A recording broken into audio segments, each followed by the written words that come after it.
بسم اللہ الرحمن الرحیم الحمد للہ رب العالمین والصلاة والسلام علی سید المرسلین وعلی آلہ الطاہرین واصحابہ الکاملین رب اشرح لی صدری ویسر لی امری واحلل عقدۃ من لسانی یفقہوا قولی اما بعد فاعوذ باللہ من الشیطان الرجیم بسم اللہ الرحمن الرحیم والعصر ان الانسان لفی خسر الا الذین آمنوا وعملوا الصالحات وتواصوا بالحق وتواصوا بالصبر اللہم بارک لنا فی شعبان وبلغنا رمضان۔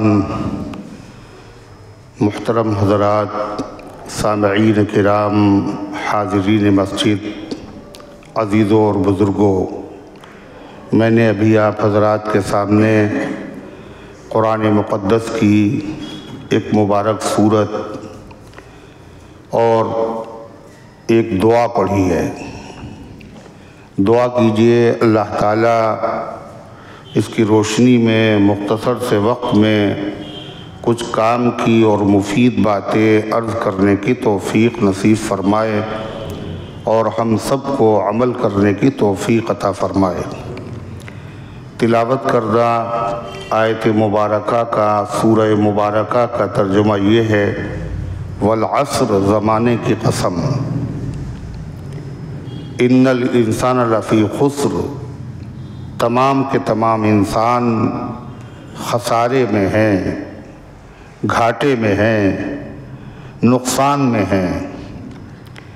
الا الذین آمنوا، مگر نقصان سے بچنے والے، گھاٹے سے اپنے آپ کو بچانے والے وہ افراد ہیں جو ایمان لے آئے، وہ گھاٹے سے بچ گئے۔ سب سے بڑا گھاٹا یہ ہے کہ آدمی جہنم میں ہمیشہ رہے اور جہنم سے کبھی بھی اس کو نکلنا نصیب نہ ہو۔ جنت میں جانا نہ شروع میں، نہ سزا پانے کے بعد، نہ کسی کی سفارش سے جنت میں داخلہ نصیب ہو، اس سے بڑا بد نصیب، بد قسمت اور گھاٹے اور نقصان والا کوئی آدمی نہیں۔ اس گھاٹے سے وہی شخص بچ سکتا ہے جو ایمان لایا ہو، الا الذین آمنوا، جو ایمان لے آئے۔ پھر فرمایا جنت میں داخلہ تو ہو جائے گا ایمان کی وجہ سے اور جہنم سے نجات بھی مل جائے گی، مگر کیا اچھا ہو کہ جنت میں داخلہ ہو بغیر سزا کے اور شروع ہی میں جنت میں داخلہ ہو جائے۔ فرمایا وہ آدمی کامیاب ہے جو ایمان بھی لایا اور تھوڑی دیر بھی اسے جہنم میں جانا نہیں پڑا۔ اس کا طریقہ کیا ہے؟ فرمایا وَعَمِلُوا الصَّالِحَاتِ، ایمان بھی لائے اور ایمان لانے کے بعد انہوں نے اچھے عمل بھی کیے۔ اور اچھا عمل وہ ہوتا ہے جو قرآن اور سنت سے ثابت ہو، اور وہ اچھا عمل ہوتا ہے جس عمل کرنے میں اخلاص ہو، اللہ کی رضا ہو۔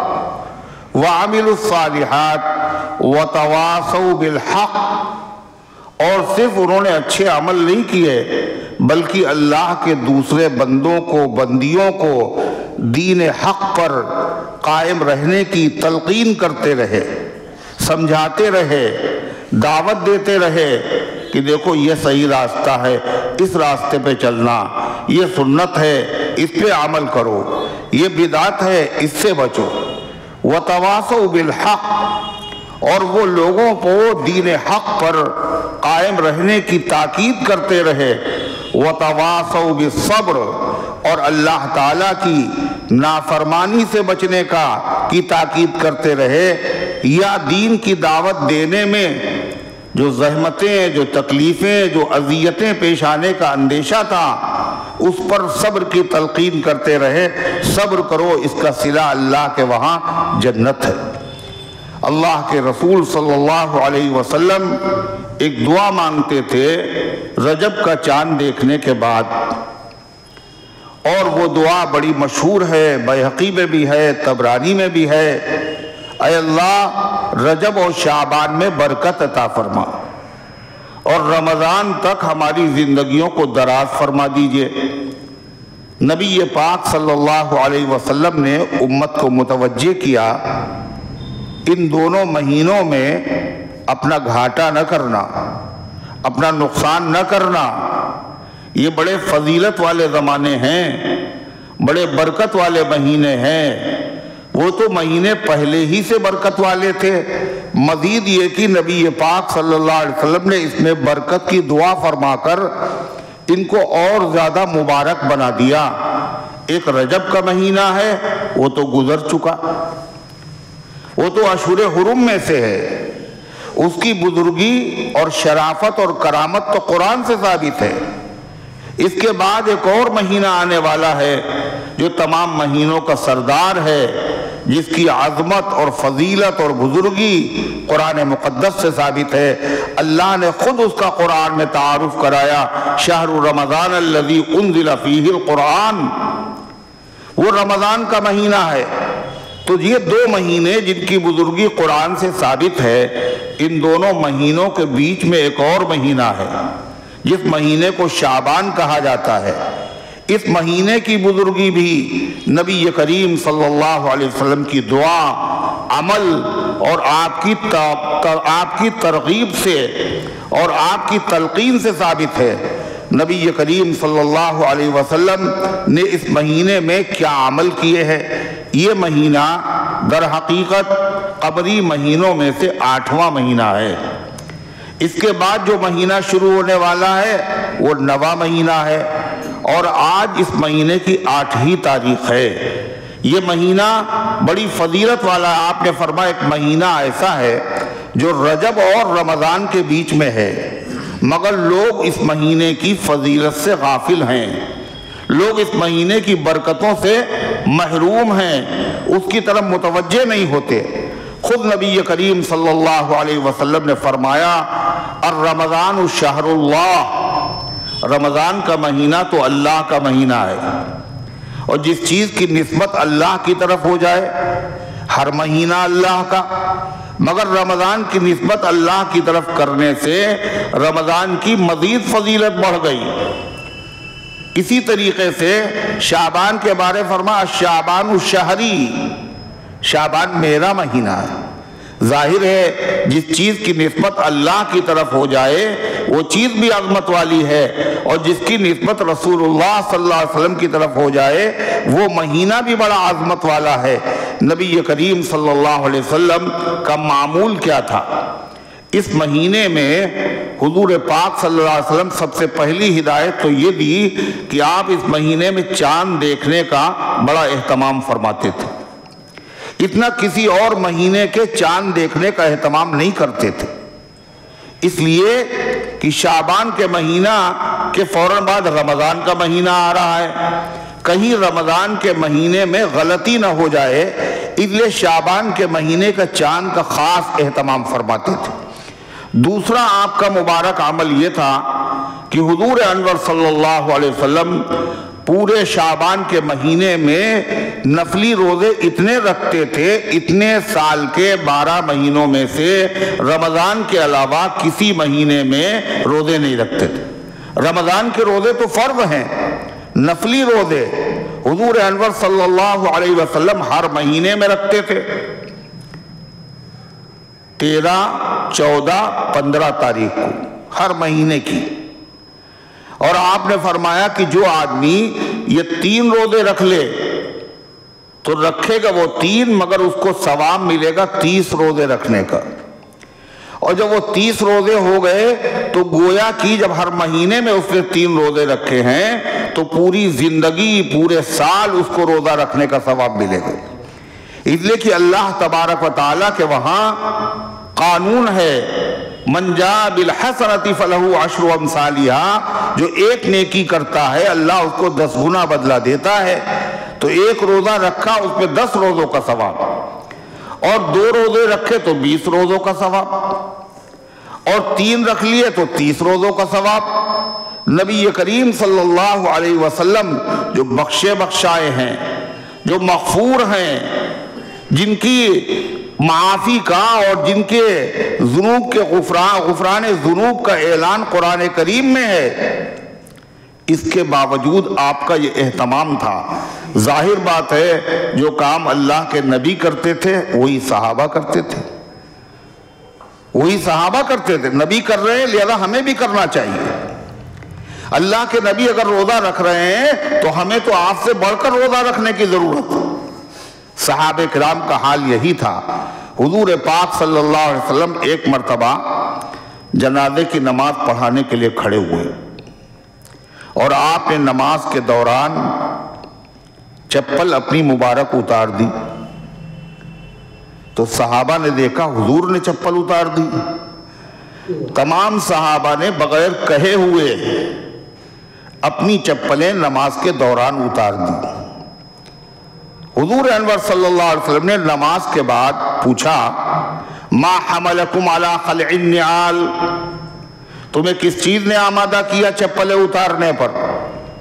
تو صحابہ کا جواب کیا تھا؟ حضور ہم نے آپ کو دیکھا ہے لہذا ہم نے بھی اتار دی۔ صحابہ کا معاملہ یہ ان سے کہنا نہیں پڑتا تھا، وہ تو صرف یہ دیکھتے تھے اللہ کے نبی علیہ السلام کا عمل کیا ہے اور اس کی نقل شروع کر دیتے تھے۔ آپ نے فرمایا کہ میں نے تو اس لیے چپل اتاری کہ مجھے جبریل نے آ کے بتایا کہ اس چپل میں نجاست لگی ہوئی ہے، مگر اس سے یہ جذبہ پتا چلا اللہ کو یہ بھی گوارا نہیں نبی کی چپل کے تلوے میں نجاست لگی ہو۔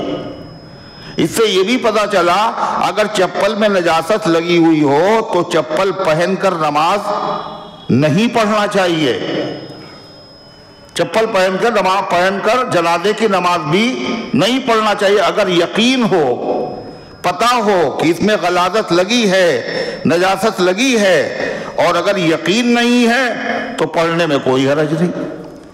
تو غرضے کی صحابہ کرام کا معاملہ یہ تھا، ایک ذرا مرضی جو پالی جائے گی پھر طبیعت کیا سنبھالی جائے گی، جو اللہ کے نبی نے کیا ہم نہ کریں بھلا۔ اس لیے کہ اللہ کا یہی حکم تھا قُلْ إِن كُنْتُمْ تُحِبُّونَ اللَّهَ فَاتَّبِعُونِي، اے پیغمبر کہہ دیجئے اگر تم اللہ سے محبت رکھتے ہو تو میری اتباع کرو، میرے پیچھے چلو۔ صحابہ کرام کی پوری زندگی اس کی تصویر ہے، جو اللہ کے نبی کو کرتے دیکھا صحابہ کرام نے اس عمل کو دہرانا شروع کر دیا۔ اسی طریقے سے حضور انور صلی اللہ علیہ وسلم ایک روزہ رکھتے تھے عام امت کے روزے سے ہٹ کے۔ وہ کیا طریقہ تھا؟ اس کو کہتے صوم وصال۔ صوم کے معنی روزہ اور وصال کے معنی ایسا روزہ جو ملا ہوا ہو، ایسے روزے جو ایک دوسرے سے ملے ہوئے ہو۔ ملے ہونے کا مطلب یعنی ایک روزہ رکھا اور افطار نہیں کیا اور دوسرے دن پھر روزہ رکھ لیا، پھر دوسرے دن روزہ رکھا اور روزہ کھولا نہیں، تیسرے دن پھر روزہ رکھ لیا۔ تو نبی کریم علیہ السلام اس طرح روزہ رکھتے تھے۔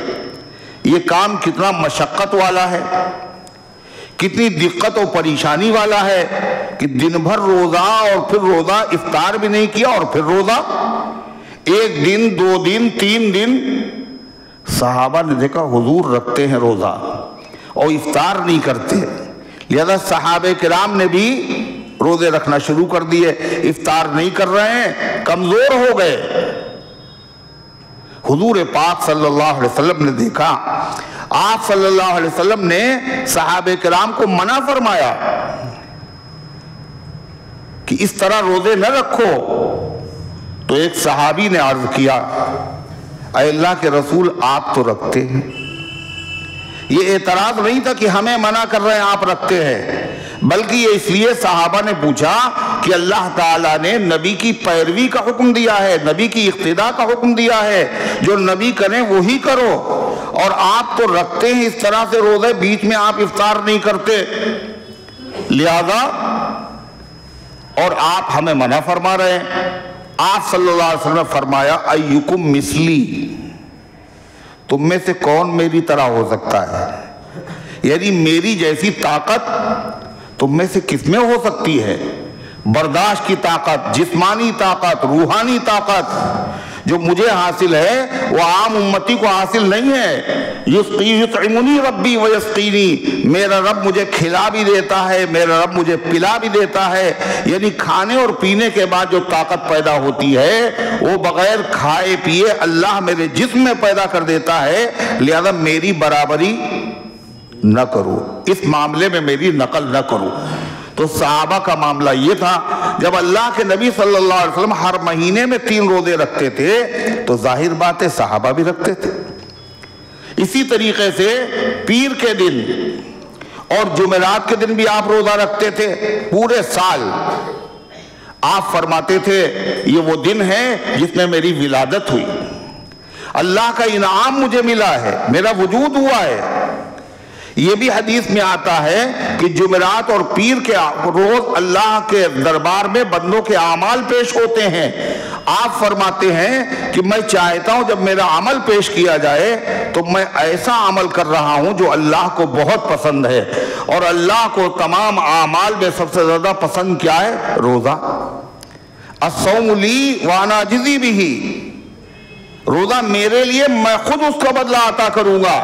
روزے کی یہ فضیلت ہے۔ تو نبی کریم صلی اللہ علیہ وسلم کا معمول یہ تھا، آپ پورے سال ہر مہینے میں نفلی روزے رکھتے تھے، مگر پابندی نہیں تھی ان کی۔ کبھی تو ایسا لگتا تھا حضور اس پورے مہینے میں روزے رکھیں گے، افطار کریں گے ہی نہیں، اور پھر آپ افطار کر لیتے۔ کبھی ایسا لگتا ہے اس مہینے میں روزے رکھیں گے نہیں، پھر آپ روزے رکھ لیتے تھے۔ یہ آپ کا پورے سال کا معمول تھا۔ لیکن شعبان کے مہینے کی خصوصیت یہ ہے کہ اس مہینے میں نبی کریم علیہ السلام جتنے روزے رکھتے تھے اتنے نفلی روزے کسی اور مہینے میں نہیں رکھتے۔ ایک روایت میں آتا ہے یصوم شعبان کلہ، آپ پورے شعبان کے مہینے روزے رکھتے تھے نفلی۔ حالانکہ علماء نے لکھا ہے اس کا مطلب یہ ہے اکثر شعبان کے مہینے میں روزے رکھتے تھے، پورے مہینے ام المومنین فرماتی ہیں میرے علم میں نہیں ہے اللہ کے نبی نے رمضان کے علاوہ کسی اور پورے مہینے کے روزے رکھے۔ تو اکثر بیشتر زیادہ تر شعبان کے مہینے میں اللہ کے پیغمبر روزہ رکھتے تھے۔ معلوم یہ ہوا یہ روزہ رکھنے کا مہینہ ہے، اگر سارے روزے پورے شعبان میں نہیں رکھ سکتے ہیں 1-2 روزے تو رکھ ہی سکتے ہیں۔ اللہ کے نبی کی اتباع میں، اللہ کے نبی کی اقتداء میں سنت سمجھ کر کے شعبان کے مہینے میں 1 ہی روزہ رکھ لے۔ غرضے کی ام المومنین حضرت عائشہ صدیقہ طاہرہ رضی اللہ عنہ فرماتی ہیں کہ ہمارے رمضان کے روزے جو قضا ہو جاتے تھے، عورتیں چاہنے کے باوجود رمضان کے پورے روزے نہیں رکھ پاتی۔ کبھی ایسا ہوتا ہے کہ جی چاہ رہا ہے مگر اس پوزیشن میں نہیں کہ روزہ رکھے، کبھی روزے سے ہیں اور افطار میں 2 منٹ باقی ہیں، شرعی عذر پیش آ گیا، وہ روزہ ان کا ختم ہو گیا، مجبوری ہے، شرعی عذر ہے۔ اس شرعی عذر کی وجہ سے جو رمضان کے میرے روزے قضا ہو جایا کرتے تھے، ام المومنین فرماتی ہیں وہ روزے میں پورے سال نہیں رکھتی تھی، شعبان کے مہینے میں رکھتی تھی۔ شعبان کے مہینے میں کیوں رکھتی تھی؟ فرماتی اس لیے کہ شعبان کے مہینے میں اللہ کے نبی بھی روزے سے ہوتے تھے، اس لیے میں بھی روزے رکھ لیا کرتی تھی۔ عام مہینوں میں حضور پاک صلی اللہ علیہ وسلم کبھی روزہ رکھتے تھے کبھی نہیں رکھتے تھے، اس لیے نفلی روزہ نبی کریم علیہ السلام کی اجازت کے بغیر نہیں رکھتی تھی۔ تو معلوم یہ ہوا کہ جو روزے بقایا ہمارے ہیں وہ تو شرعی عذر تھا، مردوں کے بھی بہت سارے روزے چھوٹ جاتے ہیں، پچھلے رمضان کے چھوٹ گئے بیماری کی وجہ سے، سفر کی وجہ سے۔ اب نیا حساب شروع ہونے والا ہے، پھر سے رمضان آنے والا ہے، لہذا پرانا حساب بے باک کر دو اور وہ روزے نئے رمضان کے آنے سے پہلے رکھ لینا چاہیے۔ تو غرضے کی یہ مہینہ شعبان کا بڑا عظمت والا مہینہ ہے۔ ایک صحابی نے ایک مرتبہ پوچھا اور وہ صحابی کون ہے؟ حضرت اسامہ ابن زید۔ یہ بڑے چہیتے صحابی ہیں، ان کے والد بھی اور یہ خود بھی۔ ان کو کہا جاتا حب رسول اللہ۔ حب رسول اللہ کا مطلب اللہ کے نبی کے محبوب صحابی حضرت زید اور ان کے بیٹے حضرت اسامہ رضی اللہ عنہ۔ انہوں نے پوچھا اے اللہ کے رسول، ہم یہ دیکھتے ہیں اتنے شعبان میں آپ روزے رکھتے ہیں، اتنے اور کسی مہینے میں نفلی روزے نہیں رکھتے۔ آپ نے فرمایا شعبان کا مہینہ وہ مہینہ ہے جس میں بندوں کے اعمال اللہ کے دربار میں پیش کیے جاتے ہیں۔ بندوں کے اعمال اللہ کے حضور میں پورے سال کے اعمال پیش کیے جاتے ہیں۔ میں چاہتا ہوں جب میرے اعمال پیش کیے جائیں تو میرے اعمال میں روزہ بھی شامل ہو، اور روزے جیسی عبادت میں مشغول ہوں، اور روزے کی عبادت پورے دن، کوئی بھی عبادت پورے دن تو ہوتی نہیں۔ میں نماز پڑھی تھوڑی دیر ختم، ذکر کیا تھوڑی دیر فارغ ہو گئے، تلاوت کی بیچ میں ختم۔ روزہ ایک ایسی عبادت ہے تو صبح سے لے کر کے شام تک پورے دن جس وقت بھی اللہ کے سامنے نام عمل ہمارا پیش کیا جائے اس وقت ہم روزے کی حالت میں ہوں۔ میرے بھائیوں، میرے عزیزوں، اللہ کے نبی صلی اللہ علیہ وسلم کیوں چاہتے تھے یہ؟ اس لیے کہ یہ عبادت اللہ کو پسند، حالانکہ حضور صلی اللہ علیہ وسلم کے پورے اعمال، پورا عمل، صبح شام رات دن حضور جو کرتے تھے وہ کیا کرتے تھے؟ اچھے ہی کام کرتے تھے نا۔ ارے اللہ کے نبی کے سارے اعمال اچھے تھے یا نہیں تھے؟ سب عمل آپ کے اچھے تھے۔ نماز ہے، عبادت ہے، تلاوت ہے، تعلیم ہے، تبلیغ ہے، جہاد ہے، امامت ہے۔ نبی کی زندگی کا ہر لمحہ لوگ ساری زندگی عبادت کرے مگر اس کے باوجود نبی کریم علیہ السلام کے ایک سجدے کا مقابلہ نہیں کر سکتے۔ حضور سارے سال عبادت کرتے تھے، اور پھر بھی آپ کیا کر رہے ہیں؟ شعبان کے مہینے میں آپ روزہ رکھ رہے ہیں۔ کاہے کے لیے؟ اس مہینے میں میرے اعمال اللہ کے دربار میں پیش کیے جائیں گے، لہذا میرے اعمال میں روزہ بھی ہو۔ ہم اور آپ کو اللہ کے نبی متوجہ کر رہے ہیں کہ ہمارے سال بھر کے عمل کیا ہیں، ہم ہی لوگ جانتے۔ سال بھر کے اگر ہم لوگ اپنے اعمال کا جائزہ لیں تو ہم لوگوں نے کتنی نیکیاں کی ہیں؟ نیکیاں ہماری کم ہوں گی اور گناہ زیادہ ہوں گے۔ انجانے میں گناہ، جان کر گناہ، اللہ کے دربار میں وہ پیش ہونے والے ہیں۔ حضور نے بتا دیا کب پیش ہوں گے؟ شعبان کے مہینے۔ یہ بھی آپ کا احسان، لہذا شعبان کے مہینے میں توبہ کر لو اللہ تبارک و تعالیٰ سے، ان گناہوں سے جو گناہ ہو چکے ہیں، اور ایسے عمل کرو جو اللہ کی نظر میں پسندیدہ ہیں، اور ان میں سب سے پسندیدہ عمل کیا ہے اللہ کی نظر میں؟ روزہ ہے۔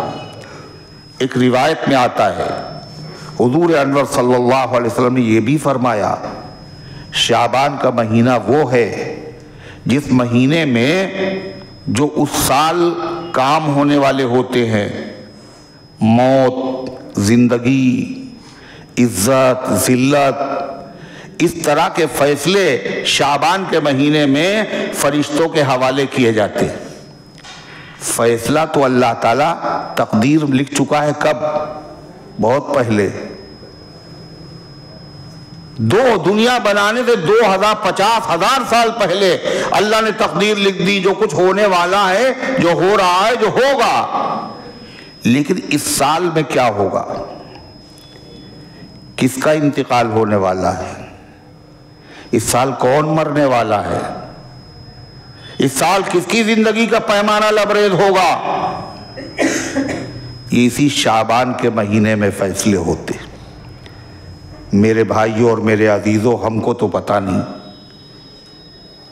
کس کا وقت آ چکا، کس کا فیصلہ ہو چکا، مگر ہم ہیں اسی طریقے سے دنیا میں منہمک ہیں اور گناہوں میں اسی طریقے سے لت پت ہیں۔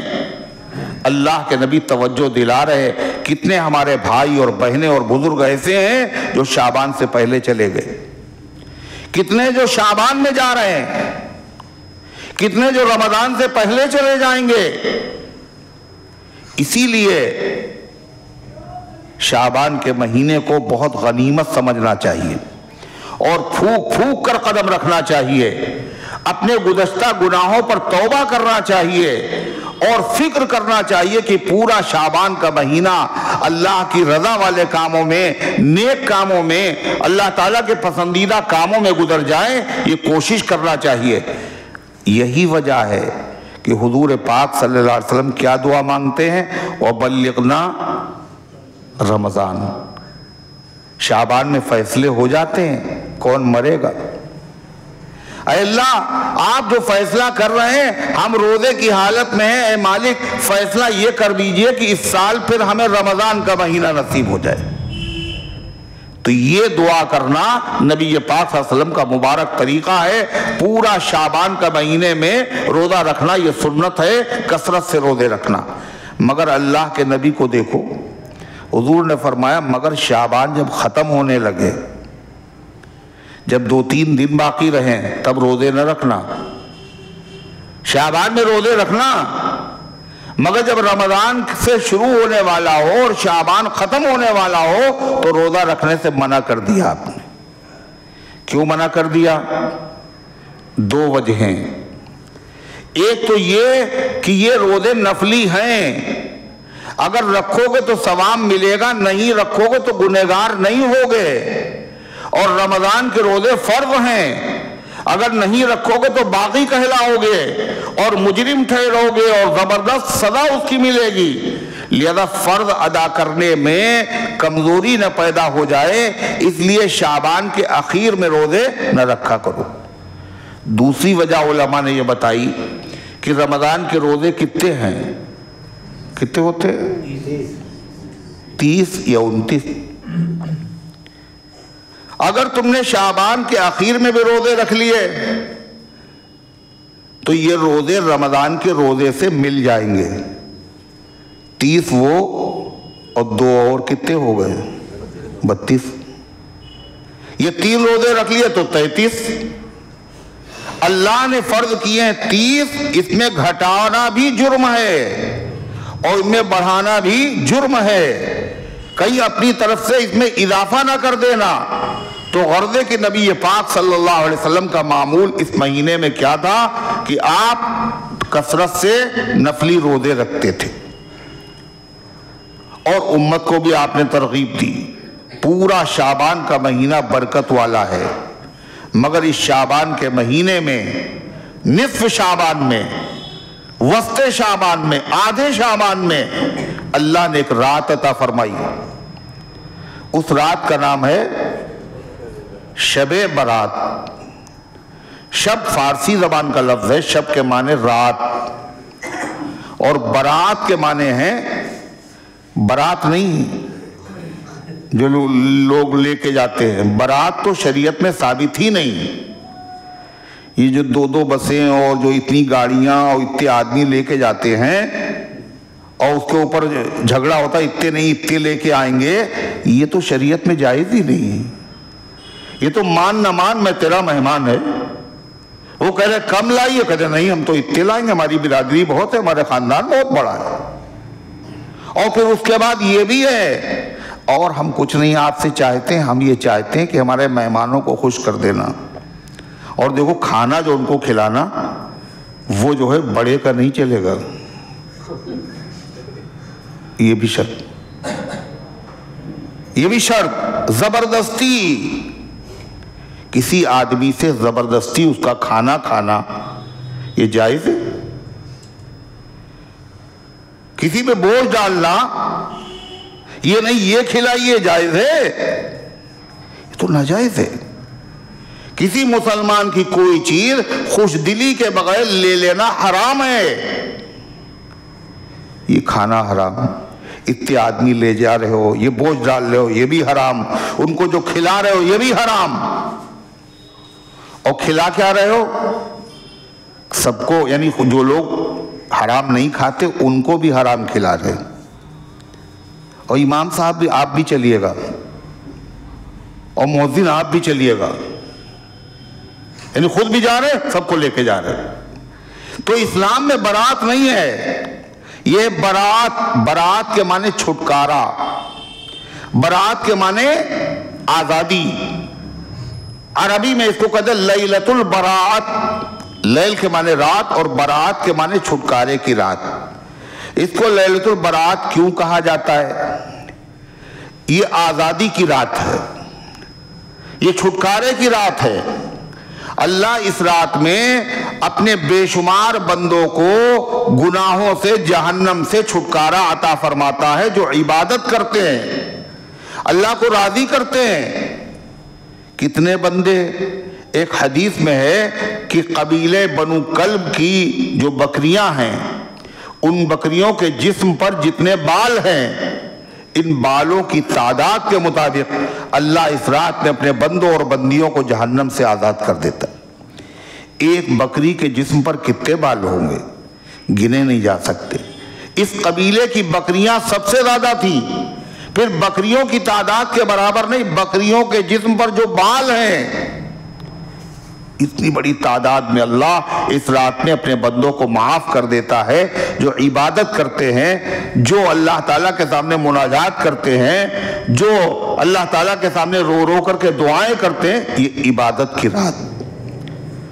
حضور پاک صلی اللہ علیہ وسلم نے یہ بھی فرمایا کہ اس رات کی خصوصیت یہ ہے کہ اللہ تعالیٰ آسمان دنیا پر نزول اجلال فرماتا ہے اپنی شان کے مطابق، یعنی اللہ تعالیٰ کی خاص رحمت بندوں کی طرف متوجہ ہوتی، ہر رات میں ہوتی ہے۔ کب؟ تہجد کے وقت، اور آواز ہوتی ہے، حل من مستغفرین، ہے کوئی بخشش چاہنے والا؟ حل من سائلین، ہے کوئی مانگنے والا؟ حل من مسترزقین، ہے کوئی روزی چاہنے والا؟ حل من مبتلا، ہے کوئی مصیبت میں، بیماریوں میں مبتلا کہ میں اسے عافیت عطا کروں؟ یہ ہر رات میں یہ آواز اللہ کی طرف سے آتی۔ کب؟ تہجد کے وقت۔ اور تہجد کے وقت ہم لوگ سوتے ہیں۔ اللہ نے شعبان میں ایک رات عطا فرما دی، اس رات میں کیا ہوتا ہے؟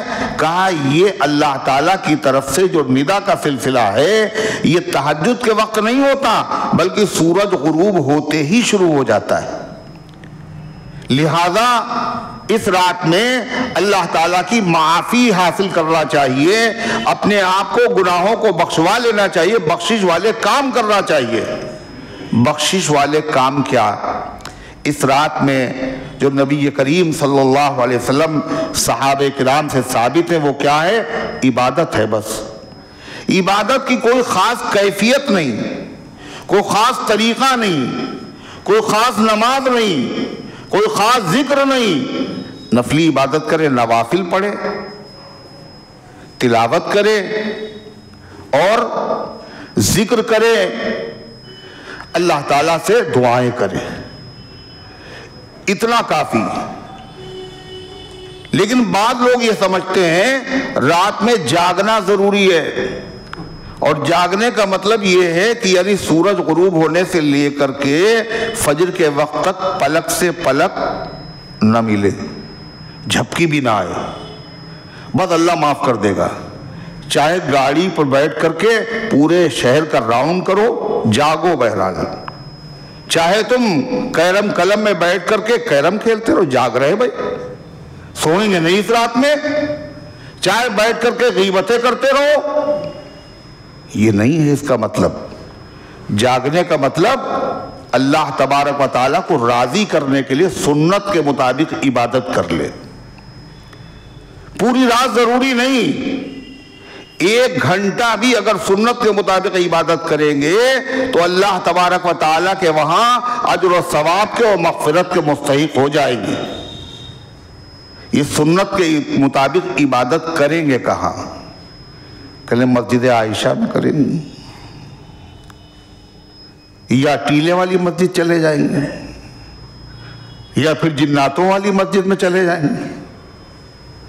کسی بھی مسجد میں عبادت کے لیے جانا، نفلی عبادت کے لیے، یہ کیا ہے؟ خلاف سنت ہے، خلاف سنت ہے۔ ہر نفلی عبادت مسجد کے مقابلے میں گھر پہ کرنا افضل ہے۔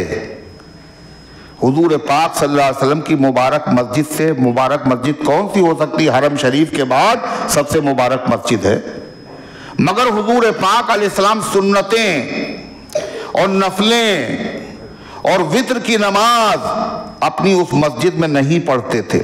کہاں پڑھتے تھے؟ گھر میں پڑھتے تھے۔ حالانکہ آپ کا گھر کتنا بڑا تھا؟ جتنے بڑے ہم لوگوں کے گھر ہیں، حضور کا گھر بہت چھوٹا تھا، اتنا چھوٹا تھا ایک آدمی اگر وہاں لیٹ جائے اور دوسرا آدمی نماز پڑھے تو وہ سجدہ نہیں کر سکتا، اتنا چھوٹا گھر تھا۔ ام المومنین عائشہ صدیقہ رضی اللہ عنہا فرماتی ہیں میں لیٹی ہوئی ہوتی، حضور تہجد پڑھتے، قبلے کی جانب پیر ہوتے، یعنی اس طرح لیٹی ہوئی حضور سجدہ کرے، وہاں پہ ان کے پیر آ رہے، تو اللہ کے نبی سجدہ کرتے تو میرے پیر پہ ہاتھ رکھتے، میں اپنے پیر سمیٹ لیتی، حضور سجدہ کرتی، اتنی جگہ نہیں تھی، مگر پھر بھی آپ کہاں پڑھتے تھے نفلیں؟ گھر میں۔ فرض نماز مسجد میں پڑھنا یہ افضل ہے، یا پھر وہ نماز جو مسجد میں فرض کے علاوہ اللہ کے نبی سے پڑھنا ثابت ہے جماعت کے ساتھ، وہ کون سی نماز ہے اس کے علاوہ؟ ارے فرض نماز کے علاوہ کون سی نماز ہے جو حضور نے جماعت کے ساتھ پڑھی؟ تراویح کی نماز۔ اور کون سی نماز ہے؟ اور کون سی نماز ہے؟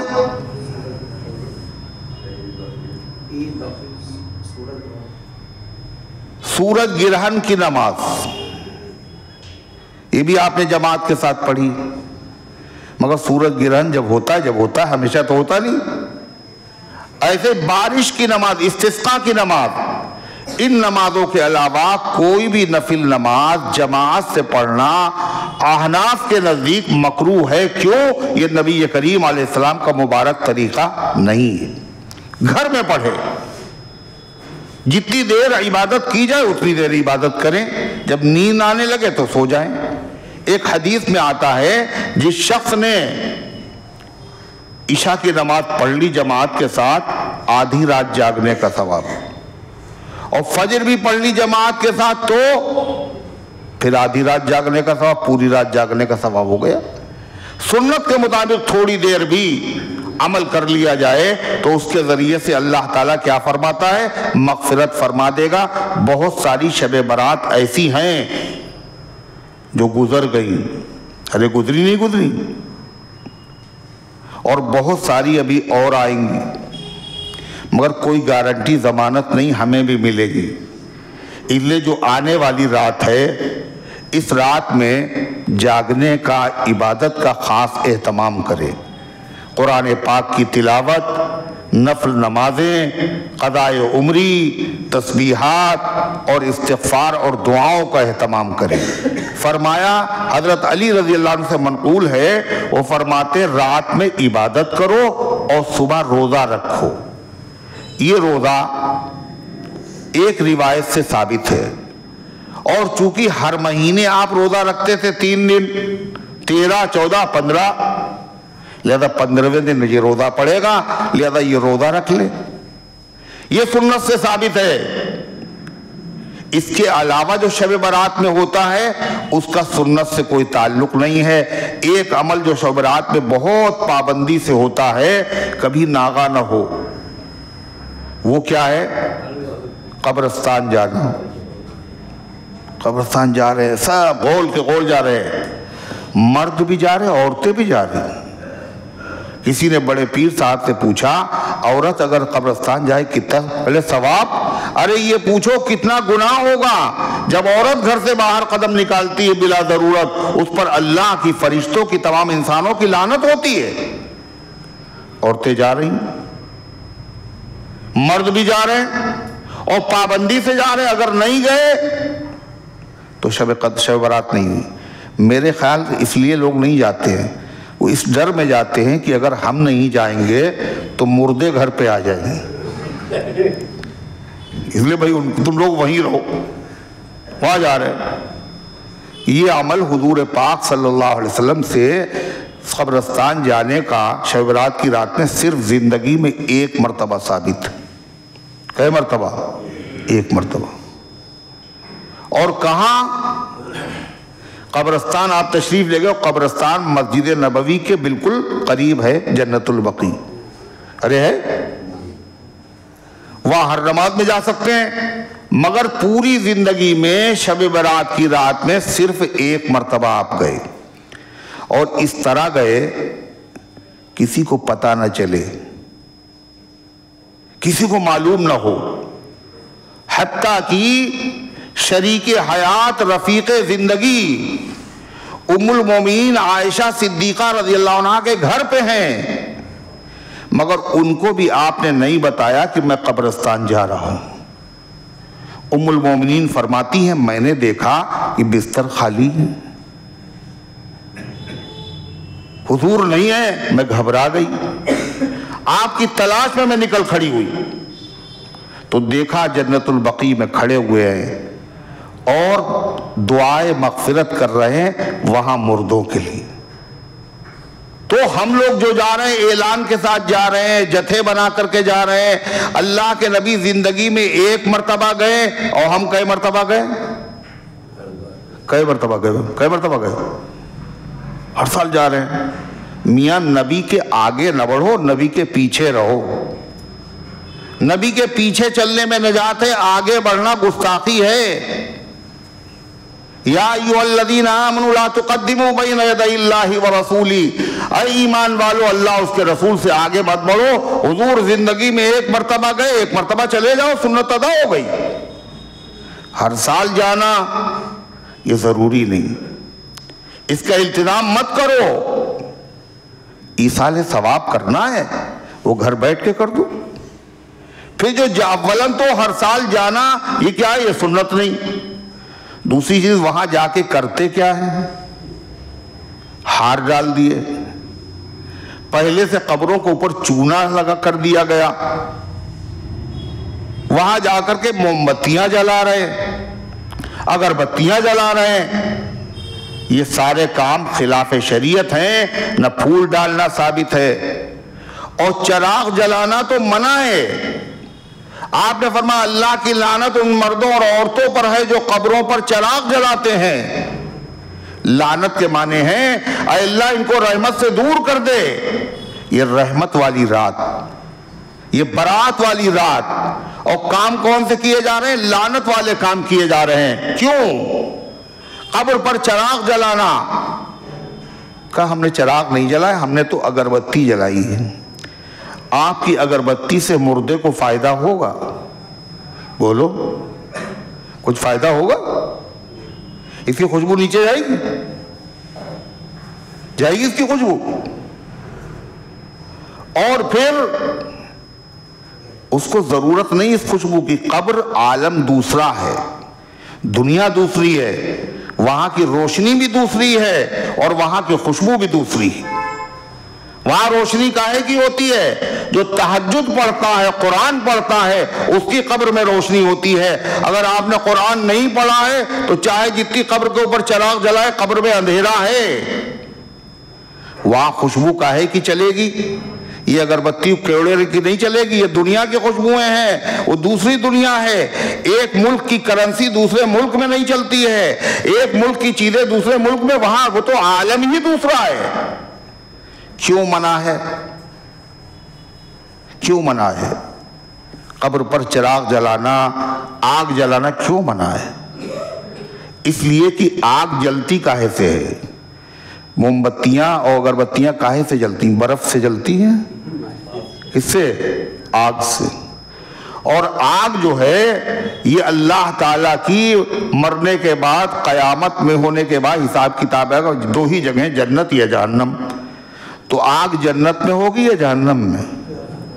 ارے جنت کی نعمتوں کو بیان سنا، وہاں یہ ہوگا، یہ ہوگا، یہ ہوگا، یہ ہوگا. یہ بھی سنا وہاں آگ بھی ہوگی. آگ نہیں ہوگی. آگ اللہ کے قہر و غضب کی علامت ہے، اللہ کے عذاب کی علامت ہے. دنیا میں فائدے کی چیز ہے اور بھی دوسرے کام ہوتے ہیں، مگر وہاں کیا ضرورت ہے؟ جس کی قبر پر آپ جلا رہے ہیں یا تو وہ نیک ہوگا یا برا۔ اگر وہ نیک ہے تو اس کی قبر میں تو نور ہے، خوشبو ہے، روشنی ہے، اور آپ جہنم کی نشانی اس کی قبر پر لگا رہے ہیں۔ اور اگر اندر سے اس کے آگ پہلے ہی سے بھری ہوئی ہے، آپ نے سوچا اندر تو آگ ہے، تھوڑی سی آگ ہم اوپر سے بھی رکھ دیں۔ اللہ کے بندو، خلاف شریعت کام کرنے میں دنیا کا بھی خسارہ ہے، آخرت کا بھی خسارہ ہے، لہذا ایک عمل۔ تیسرا عمل کیا ہے اس رات میں؟ حلوہ۔ اب تو بہت کم ہو گیا مگر ہے ابھی بھی۔ یہ حلوہ، اس کا کیا تعلق شب برات سے؟ لوگوں نے ہمیشہ بے وقوف بنایا۔ بے وقوف بنانے میں ایک طریقہ یہ بھی کیا کہ حضور صلی اللہ علیہ وسلم کی یہ نہیں کہا شب رات میں روزے رکھتے تھے حضور، شعبان میں روزے رکھو، روزہ رکھنے میں دقت ہوتی۔ کل حضور نے حلوہ کھایا تھا، حلوہ کھائیں۔ حلوہ کھانا آسان ہے؟ کیوں حلوہ کھایا تھا؟ کہ آپ کے دانت شہید ہو گئے تھے۔ آپ کے دانت کب شہید ہوئے تھے؟ کہ تو شوال کے مہینے میں احد کی جنگ میں شہید ہوئے آپ کے دانت، یعنی شعبان، رمضان، شوال۔ اور آپ حلوہ کب کھا رہے ہیں؟ کئی مہینے پہلے؟ بتائیے، حلوے سے عشق ہے، نبی سے عشق نہیں ہے؟ یہ تو بہانے ہیں، یہ تو کھانے پینے کا مسئلہ ہے۔ کچھ لوگوں نے کہہ دیا یہ اصل میں حضور نے نہیں، وہ تھے حضرت اویس قرنی رحمت اللہ علیہ، ان کو جب خبر ملی تو انہوں نے جو ہے دانت اپنے توڑ لیے اور بعد میں انہوں نے حلوہ کھایا۔ اب دیکھیں حلوہ کھانے کے لیے ایک بزرگ پہ الزام لگا رہے ہیں، انہوں نے دانت توڑ لیے۔ دانت توڑنا حرام ہے، آنکھ پھوڑنا حرام ہے، خودکشی کرنا حرام ہے۔ یہ حرام کام کرنے والا کوئی بزرگ ہو سکتا ہے؟ غلط۔ پھر ہے کیا؟ شیعوں کے 12ویں امام، جن کو وہ امام غائب کہتے ہیں، ان کی پیدائش وہ بتاتے ہیں شب رات والی رات میں ہوئی۔ لہذا جب بچہ پیدا ہوتا ہے تو لوگ، جاہل لوگ کیا کرتے ہیں؟ اس رات میں پٹاخے داغتے ہیں، تو خوب پٹاخے بھی پھوڑے جاتے ہیں شب رات والی رات میں، اور مٹھائیاں تقسیم ہوتی ہیں۔ لہذا وہ گومتی میں جو بجرا جاتا ہے نا، اور وہاں باقاعدہ حلوہ لوگوں کو کھلایا جاتا ہے، اور اہل سنت و جماعت کے نوجوانوں کی بہت بڑی تعداد وہاں جاتی ہے، وہاں جاتی ہے دیکھنے کے لیے۔ رات میں عبادت کی اور صبح یہ کام کرنے، بدعت دیکھنے جا رہے ہیں۔ خوب اچھی طرح سمجھ لو، جس چیز کو بنانا حرام ہے، جس چیز کو بنانا حرام ہے، اس کو دیکھنے جانا بھی حرام ہے۔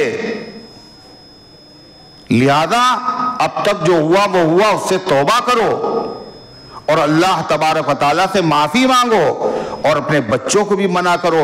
یہ نہیں ہم سے کیا مطلب ہے، نہیں، بلکہ وَتَوَاصَوْا بِالْحَقِّ وَتَوَاصَوْا بِالصَّبْرِ، خود بھی دین حق پر چلو اور دین حق پر چلنے کی اپنے بچوں کو تاکید کرتے رہو۔ اللہ تبارک و تعالیٰ ہم سب کو یہ توفیق عطا فرمائے، اور اللہ تعالیٰ ہم سب کو یہ رات نصیب فرمائے اور ہم سب کی مغفرت فرمائے، اور اللہ ہم سب کو رمضان مبارک کا مہینہ نصیب فرمائے۔ وآخر دعوان الحمدللہ رب العالمین۔ سنت پڑھو۔